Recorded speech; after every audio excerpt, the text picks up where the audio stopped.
참 반갑습니다. 또 이렇게 아침에 여러분들 오셔서 하나님의 귀한 은혜가 있으리라 믿습니다. 오늘은 열왕기상 9장입니다. 열왕기상 9장은 네 부분으로 나눌 수가 있습니다. 첫 번째로는요, 1절부터 이 13절까지 예후가 드디어 왕이 되는 이야기입니다. 오늘 이야기가 엘리사 선지자의 한 그 제자 청년이 예후에게 가서 기름을 부으라라고 엘리사가 명령을 합니다. 그래서 예후는 비록 그 장관이었지만, 군대 장관이었지만 왕이 되는 이야기가 있습니다. 그래서 이제 6절부터 7절에 보면 예후가 일어나 집으로 들어가니 청년이 그의 머리에 기름을 부으며 그에게 이르되 이스라엘 하나님 여호와의 말씀이 내가 내게 기름을 부어 여호와의 백성 곧 이스라엘의 왕으로 삼노니 나는 내 주 아합의 집을 치라. 내가 나의 종 곧 선지자들의 피와 여호와의 종들의 피를 이세벨에게 갚아주리라 라고 합니다. 그래서 예후에게 주어진 명령은 왕이 되고 또 이제 아합의 그 심판을, 하나님의 심판을 예후 왕으로서 이제 가하라는 얘기입니다. 이것은 엘리야 선지자 때 한 예언이죠. 그래서 열왕기상 19장 17절에 이렇게 예언되는 것을 볼 수가 있습니다. 하사엘의 칼을, 아람 왕이죠, 피하는 자는 예후가 죽일 것이요 예후의 칼을 피하는 자는 엘리사가 죽이라라는 이 엘리야 선지자의 예언이 이루어지는 것을 볼 수가 있습니다. 이렇게 하나님의 말씀은 신실하십니다. 아멘. 그래서 이제 또 14절부터 26절은 예후는 이제 이스라엘의 북이스라엘의 왕이 된 다음에 요담 왕을 죽이기 위해서 가는 모습을 볼 수가 있습니다. 그래서 참 재밌는 이야기가 나오죠. 이제 메신저가 이제 요담 왕을 죽이려고 이렇게 가는 길에 요담 왕이 예후에게 메신저를 보내죠. 너가 평안으로 오느냐? 그러니까 이제 예후가 내 뒤로 물러가라 라고 해서 이렇게 한 2번 반복한 다음에 드디어 요담 왕을 이렇게 죽이는 이야기가 나옵니다. 그래서 이 21장 19절에 그 장면이 나와 있습니다.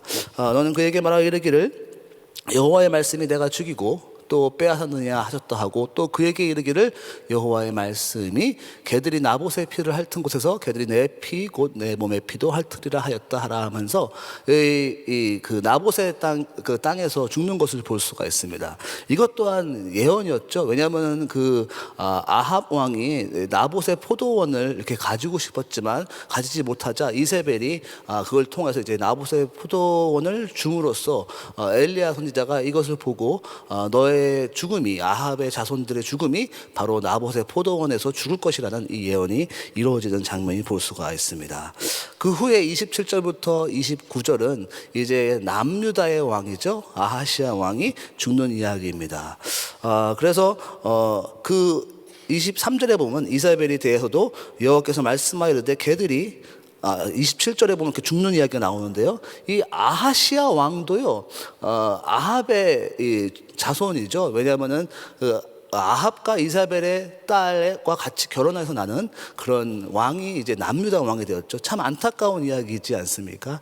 어떻게 남유다가 어떻게 아합의 가족이 되어서 우상 숭배하는 이런 안타까운 이야기가 나오죠. 그래서 이렇게 죽는 이야기가 나오고요. 그 다음에 이제 이세벨의 죽음에 이제 30절부터 37절에 나옵니다. 그래서 23절에 이세벨의 죽음에 대해서 얘기 나오죠. 이세벨에 대해서도 여호와의 말씀하여 이르시되 개들이 이스라엘 성읍 곁에서 이세벨을 먹을지라. 그래서 이제 예후가 이제 그 이스라엘에 가서 그 성에 있는 이세벨이 이 창문에 떨어져서 죽는 이야기가 나오죠. 그래서 그 시체가 땅에서 이렇게 흩어져서 나중에 찾지도 못한 이야기가 나옵니다. 이것도 하나님의 말씀이 예언된 것을 볼 수가 있습니다. 이 하나님의 말씀은요, 신실하게 이루어집니다. 아멘. 그래서 이 이사야서 40장 8절을 한번 다 같이 한 목소리로 읽어보면 좋겠습니다. 시작. 풀은 마르고 꽃은 시드나 우리 하나님의 말씀은 영원히 서리라 하라. 아멘. 아멘. 반드시 하나님께서 약속하신 그 말씀을 통해서 약속하시는 것들은 반드시 이루어집니다. 이렇게 이세벨의 죽음까지 나온 이야기가 이제 29장에 있는 내용입니다.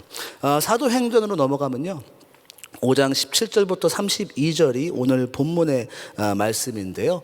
예루살렘의 교회가 드디어 이렇게 부흥하기 시작하여서 귀한 역사들이 벌어지기 시작합니다.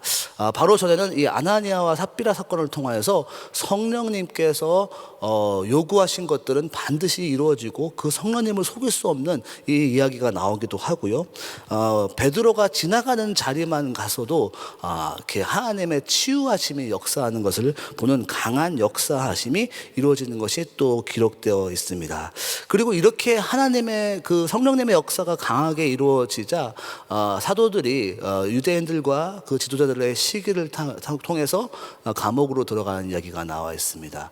그래서 감옥으로 비록 들어가지만 천사가 하나님께서 역사하셔서 그 감옥에서 자유함을 얻어서 오히려 나가서 복음을 전파하는 이야기가 바로 오늘에 있는 내용입니다. 참 하나님의 강한 역사함이 있는 곳에는 반드시 기적이 있습니다. 아멘. 우리 은혜하나님께도 하나님의 임재가 가득하고 성령님께서 역사하시니까 매 귀한 시간대마다 하나님께서 놀라운 기적을 행하시는 것을 볼 수가 있습니다. 여러분들 성령 충만하셔서 하나님의 살아계심을 체험하시는 여러분 되시기를 예수님의 이름으로 축원합니다. 아멘. 제가 나누고 싶은 원 verse는요, 사도행전 이야기입니다. 5장 29절 다 같이 한 목소리로 함께 읽어보겠습니다. 시작. 베드로와 사도들이 대답하여 이르되 사람보다 하나님께 순종하는 것이 마땅하니라. 아멘. 아멘. 그래서 하나님께 순종이란 제목으로 말씀을 오늘 보기 원합니다. 2021년도도 어느새 이렇게 많이 지나가서 이제 한 2주 정도밖에 안 남았습니다. 시간 정말 빨리 가죠. 이렇게 팬데믹 때라서 그런지 어쩜 이렇게 시간이 빨리 가는지 모르겠습니다. 지난 한 해를 이렇게 쭉 돌아보시면서 나는 얼마큼 하나님에게 순종하고 살았는지 한번 돌아보는 시간이 되면 좋겠습니다. 하나님께서는 반드시 우리에게 이런 기도와 새벽 기도와 예배 때와 또 우리 귀한 담임 목사님의 말씀을 통하여서 말씀을 선포하시고 하나님의 심정을 나누십니다. 그것을 듣는 것뿐만 아니라 우리는 순종에까지 이루어야 되리라 믿습니다. 그것이 우리가 하나님을 믿는 사람으로 예수님의 제자로 고백하며 예수님의 제자는 주님의 길을 따라가는 사람이죠. 아멘. 따라가는 사람으로서 주님께서 말씀하신 것들을 나는 얼만큼 순종하고 살아가느냐, 그냥 지식으로만 아는 것이 아니라 나의 행동과 삶으로 옮겨가느냐, 이것이 참 중요한 것이라고 생각이 듭니다. 성경에는요, 하나님께 순종하여서 복받은 사람들이 참 많이 기록되어 있습니다. 아브라함이 바로 그러한 사람이었죠. 순종하는 사람이었습니다. 아브라함에게 나타나서 너의 친척과 가족을 떠나서 나를 따라오라고 하셨을 때 아브라함은 믿음으로 비록 그가 갈 바를 알지 못하였으나 하나님께 따라 순종했던 것을 볼 수가 있습니다.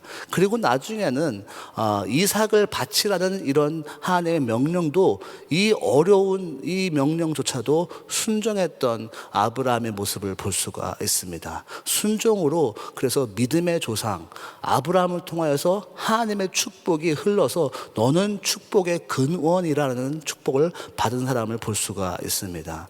또한 예언서에 보면 참 순종하기 힘들었던 이야기가 나옵니다. 호세아 선지자의 이야기죠. 너는 가서 범죄한 여인과 같이 함께 결혼하라라는 이런 어려운 말씀을 듣고 순종해 나갔던 호세아 선지자를 기억합니다. 얼마나 어렵겠습니까? 그러면서 하나님께서는 이 호세아와 고멜의 이야기를 통하여서 하나님이 얼마나 비록 부족하고 연약한 백성이지만 하나님은 사랑하신다는 것, 그 사랑의 표본을 보여준 것을 볼 수가 있습니다. 이 순종의 이야기는 참으로 많이 기록되어 있습니다. 이렇게 순종하라는 그 하나님의 명령에 아멘으로 받아들여서 나의 삶의 하나하나를 아는 지식이 아닌 능력 있는 하나님의 말씀으로 체험하신 여러분 되시기를 바랍니다. 오늘의 이야기도 참 순종하라는 하나님의 말씀이 나와 있습니다. 19절에서 20절을 보면 주의 사자가 밤에 옥문을 열고 끌어내어 이르되 가서 성전에 서서 이 생명의 말씀을 다 백성에게 말하라 합니다. 분명히 사도들은 감옥에 들어가 있습니다. 감옥에서 하나님의 복음을 전파하는 그 이유 때문에 거기서 고통을 당하고 있죠.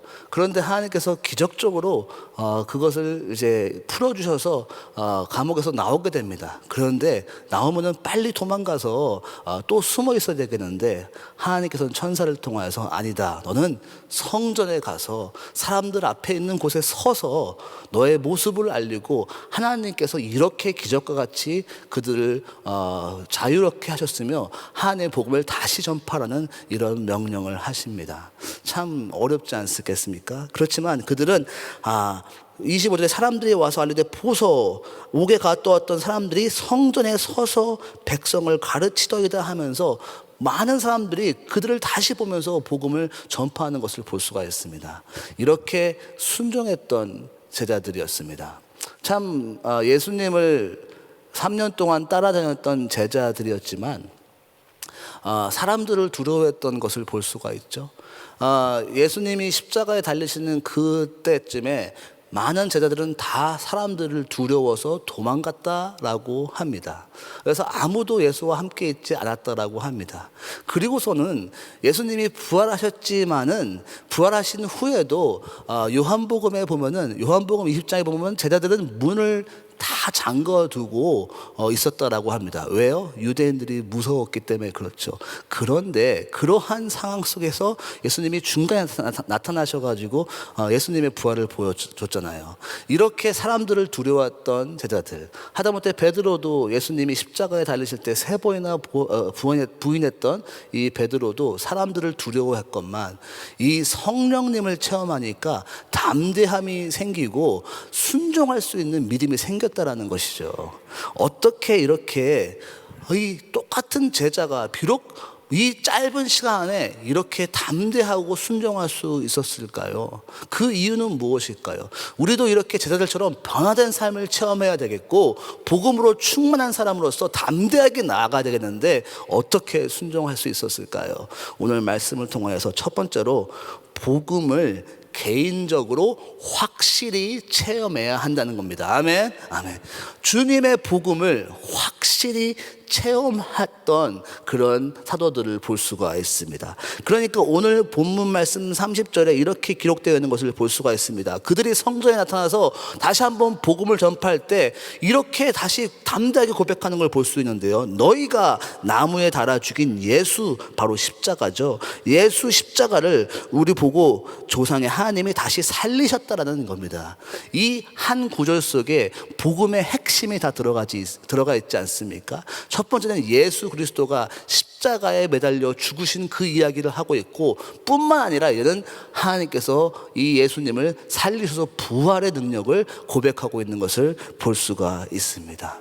복음의 핵심, 예수님께서 나를 위해 십자가에 돌아가시고 뿐만 아니라 부활하신 이 위대한 복음이 그들 마음속에 깊숙이 박혀있던 것을 볼 수가 있습니다. 그러므로서 32절에 이렇게 담대하게 고백하는 것을 볼 수가 있습니다. 우리는 이 일의 증인이요 하나님이 자기에게 순종하는 사람들에게 주신 성령도 그러하니라 하더라. 우리는 이 모든 일을 내가 나의 눈으로 직접 보았으며 거부할 수 없고 부인할 수 없는 진리를 나의 개인적인 복음이 깊숙이 뿌리박혔던 것을 볼 수가 있습니다. 개인적인 복음에 대한 체험. 저 또한 모태신앙으로 살아가면서 예수님에 대해서 수없이 들었고 예수님의 십자가 얘기를 많이 들었지만 이것이 아는 것과 내 마음속에 박히는 것은 또 다른 이야기였다는 것을 저는 통해서 배웠습니다. 그렇지 않습니까? 우리는 예수님을 개인적으로 만나야 됩니다. 요한복음에 보면은 개인적으로 주님을 만나서 담대한 증인이 되었던 이야기가 나오죠. 바로 이 장님으로 태어난 이 이야기입니다. 실로암 사건입니다. 그래서 예수님께서 이 장님의 눈을 고쳐주시는 이야기가 참 재밌게 기록되어 있는 것을 볼 수가 있어요. 어떻게 이렇게 장님을 치유하셨습니까? 이렇게 침을 이렇게 탁 뱉어서 흙을 이렇게 진흙을 만들어 가지고요 눈에다가 이렇게 발라주시고 가서 실로암에 가서 닦아라라고 합니다. 참 이 굉장히 디테일한 이야기잖아요.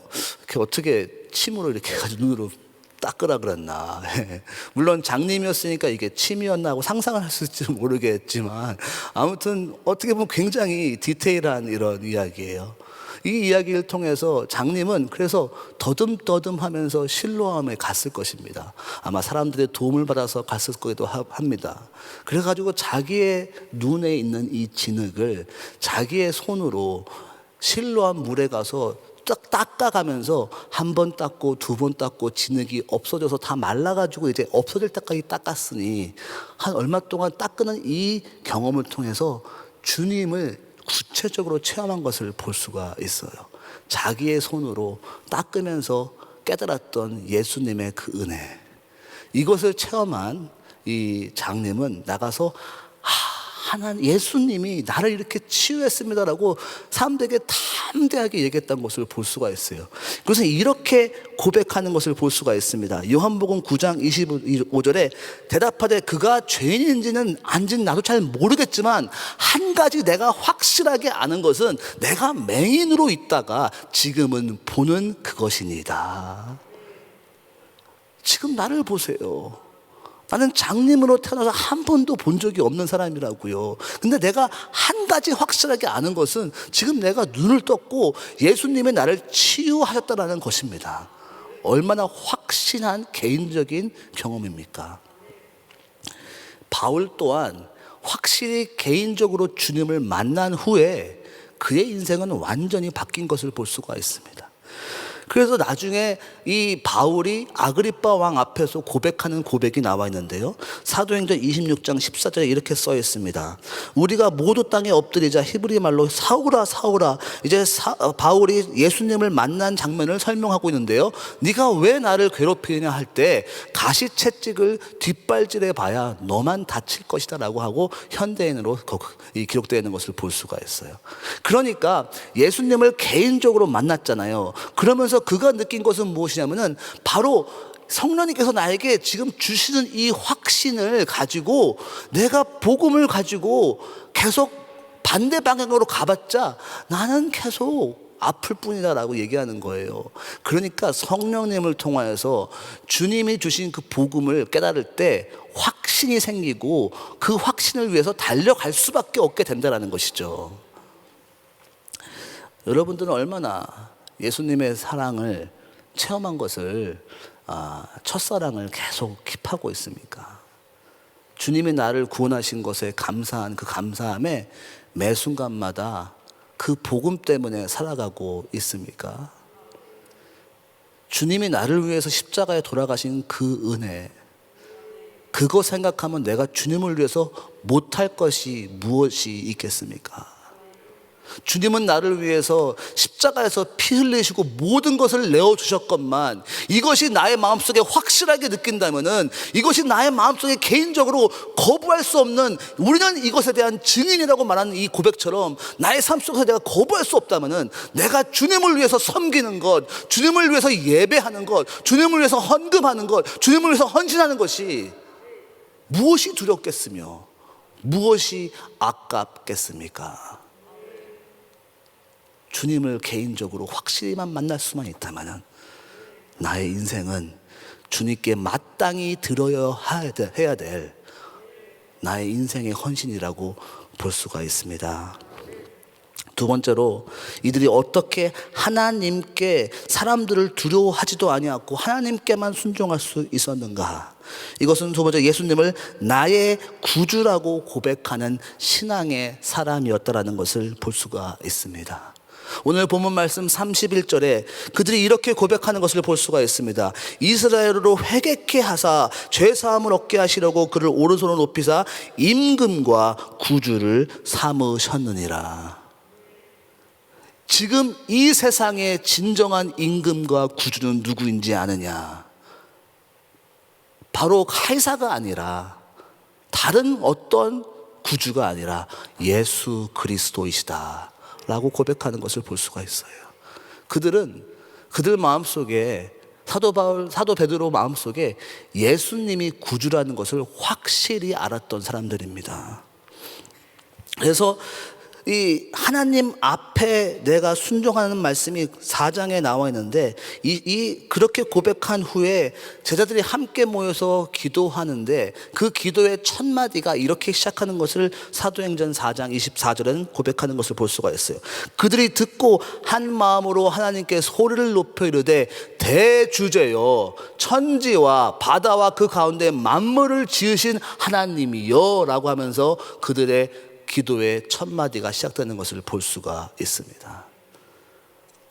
초대교회에 확실하게 그들이 알았던 것은 지금 그들이 고통받고 핍박 아래에 있지만 이 모든 것을 통치하시는 주는 하나님이라는 고백이 그들 마음속에 새겨있던 것을 볼 수가 있습니다. 지금같이 이렇게 팬데믹과 어떠한 인생이 펼쳐질지 정말 가늠할 수 없는 이런 삶 속에서 주님은 아직까지 왕이십니다. 주님은 아직까지 우리의 구주이십니다. 그렇기 때문에 이 베드로가 고백한 고백이 어디서부터 시작되는 것을 볼 수가 있는데요, 바로 누가복음에 예수님께서 베드로를 택하신 장면이 나옵니다. 5장 8절에 예수님께서 베드로를 택하시고 업으로 부르시면 사람 나는 업으로 부르시면서 이렇게 베드로가 고백하는 것을 볼 수 있어요. 시몬 베드로가 이를 보고 예수의 무릎 아래 엎드려 이르되 주여 나를 떠나소서라고 합니다. 베드로는요 어부였죠. 그는 자기 평생을 물고기 잡으며 살아갔던 사람입니다. 그런데 그의 노력과 경험과 노하우로 물고기를 잡으려 했지만 한 마리도 잡도 못했던 것을 볼 수가 있어요. 그런데 예수님께서 한마디 하시니까 물고기를 넘치도록 잡았던 것을 볼 수가 있어요. 베드로는 고백할 수밖에 없었죠. 그렇습니다. 주님, 나는 주님에게 속한 주님 말씀 따르면 살아갈 수 있는 사람입니다. 그런 깨달음이 왔던 거예요. 나의 인생, 나의 힘으로 살아가는 것이 아니라 예수님 따라가야지 살겠구나. 예수님 따라가는 것이 생명의 길이구나. 예수님께서 너는 사람 낚는 어부가 되라라고 부르시잖아요. 더 이상 물고기 낚는 어부가 아니라 사람 낚는 어부 돼.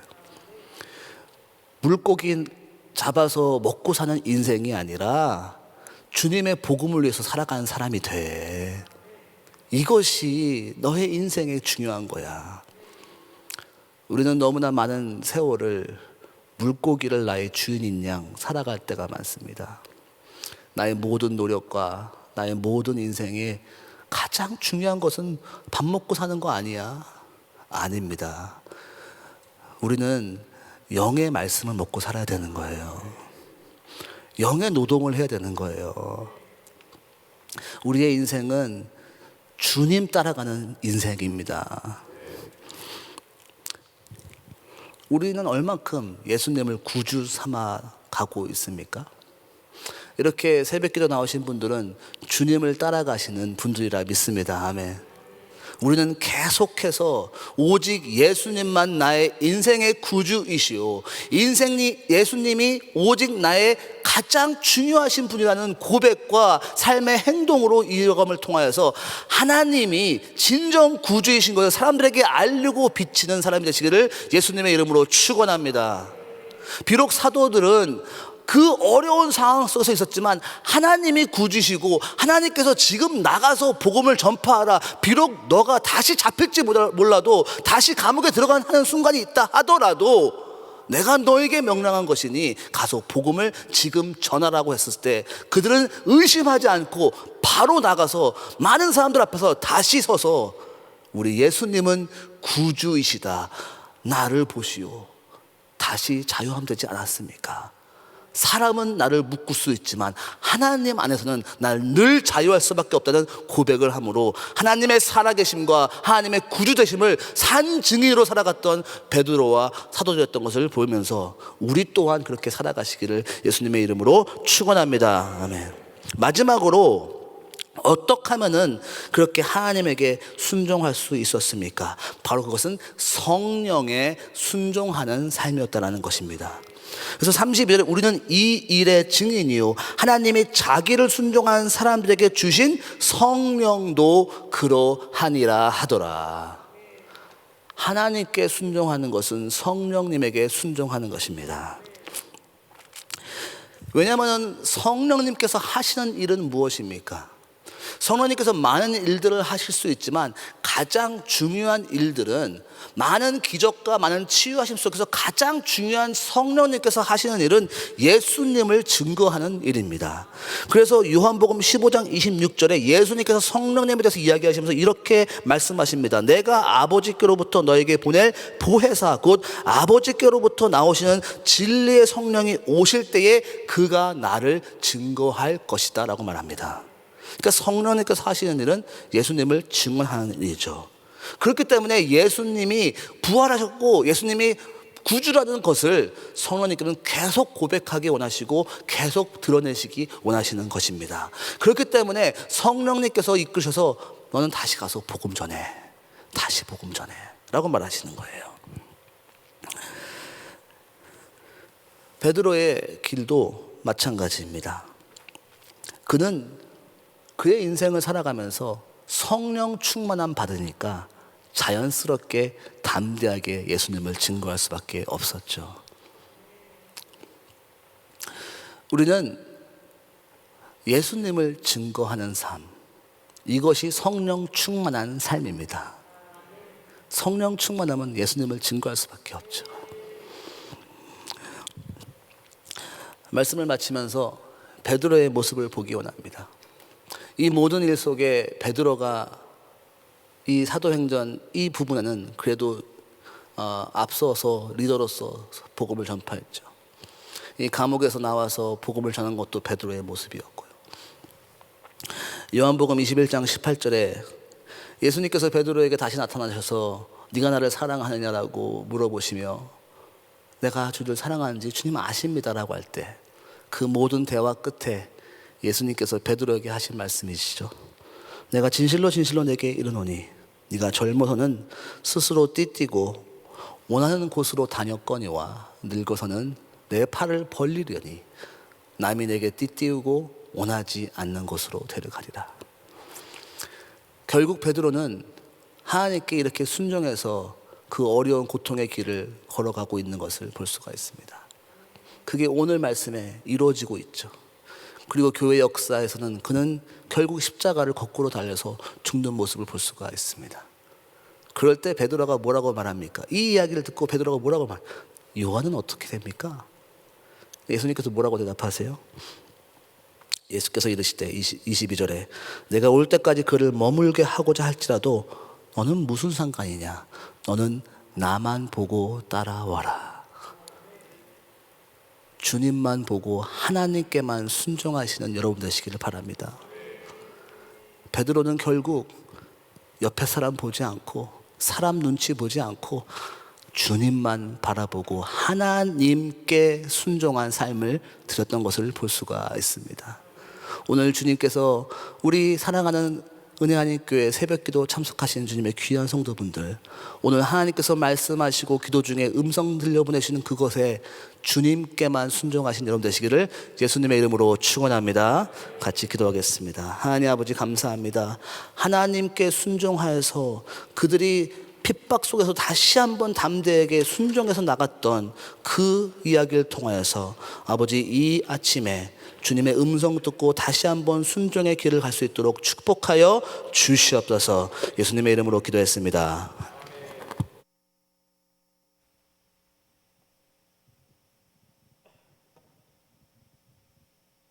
우리 말씀 생각하시면서 말씀 앞에서 같이 찬양 드립니다.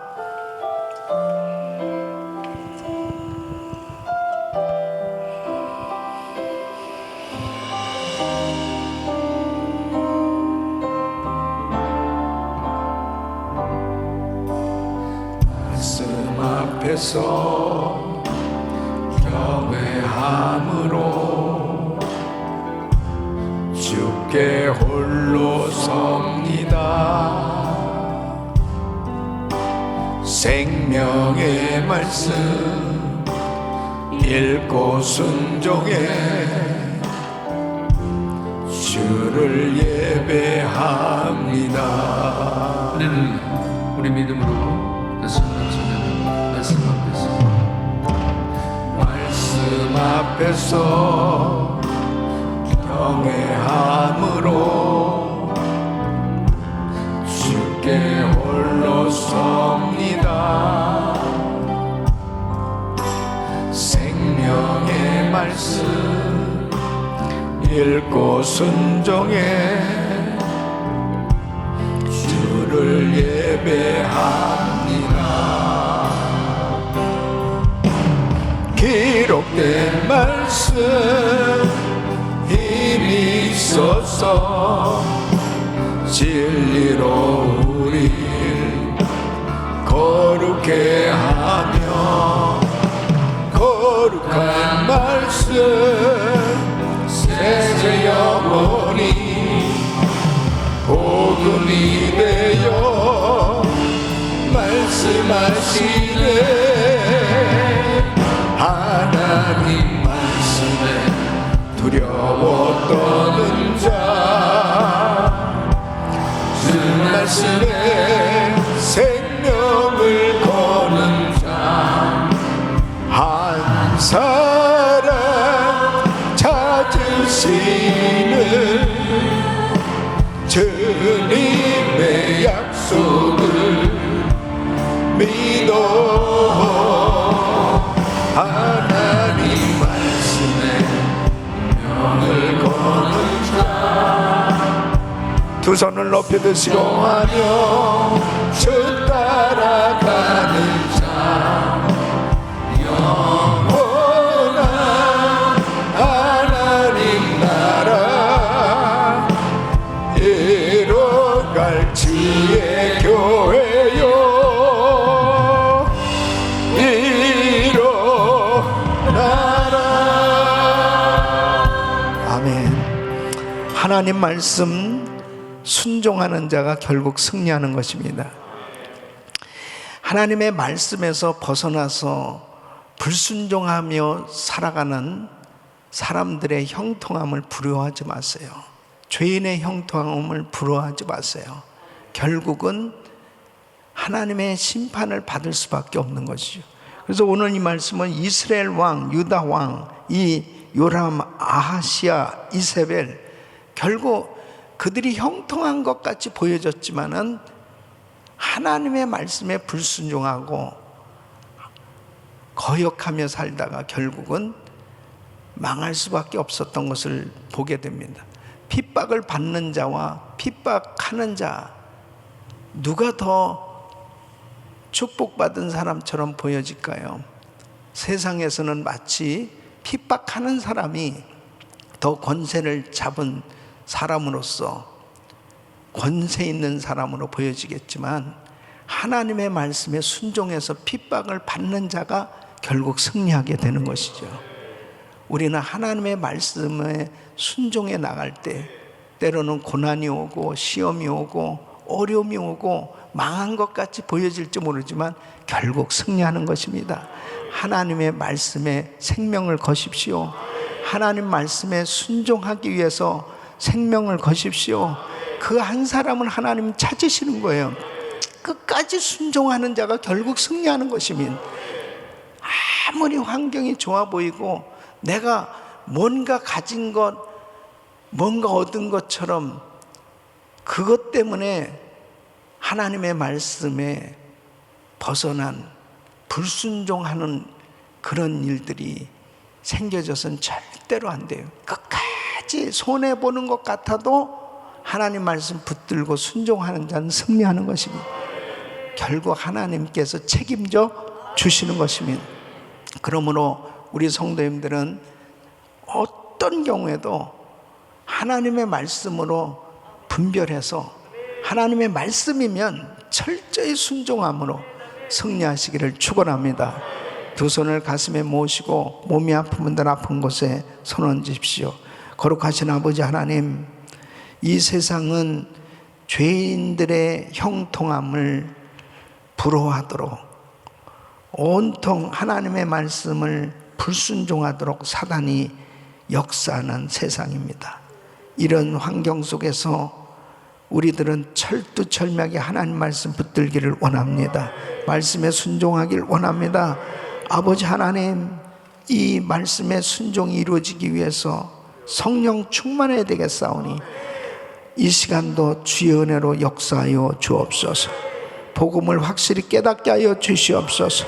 날마다 주님을 사랑한다고 고백하며 우리 주님 앞에 믿음으로 순종하며 나갈 수 있도록 도와주시옵소서. 어떤 경우도 끝까지 하나님 말씀이라면 순종하는 순종의 사람들이 되어서 하나님의 영광을 보게 하여 주시옵소서. 역사하여 주시옵소서. 내가 나사렛 예수 그리스도 명하노니 모든 코로나 바이러스면 될지어다. 모든 암세포는 없어질지어다. 모든 불치병 깨끗함 받을지어다. 모든 병만은 떠나갈지어다. 주여 역사하여 주시옵시고, 특별히 더러운 흑암의 세력들, 악한 것들 조금도 가정에 틈타지 못하도록 지켜 주시옵소서. 우리 자녀들을 보호하여 주시옵소서. 성령 충만함으로 함께하여 주셔서 이 악하고 패역한 세대에서 말씀으로 구별된 삶이 되게 하여 주시옵소서. 아버지의 영광을 보는 복된 삶이 될 수 있도록 역사하여 주시옵소서. 내가 나사렛 예수 그리스도 명하노니 모든 흑암의 세력들은 떠나갈지어다. 가정에서 떠나갈지어다. 사업장에서 떠나갈지어다. 우리 자녀들에게서 떠나갈지어다. 교회에서 떠나갈지어다. 주여 역사하여 주셔서 항상 하나님의 영광을 보게 하여 주시옵소서. 이제는 우리 주 예수 그리스도의 은혜와 우리 하나님 아버지의 그 무한하신 사랑과 성령님의 감동 감화 교통 충만하신 은총이 어떤 경우에도 전적으로 하나님 말씀에 순종하는 삶이 되어서 끝까지 승리하리라. 승리하는 삶이 되기를 원하는 모든 성도들 머리 이제부터 영원토록 함께 있을지어다. 아멘.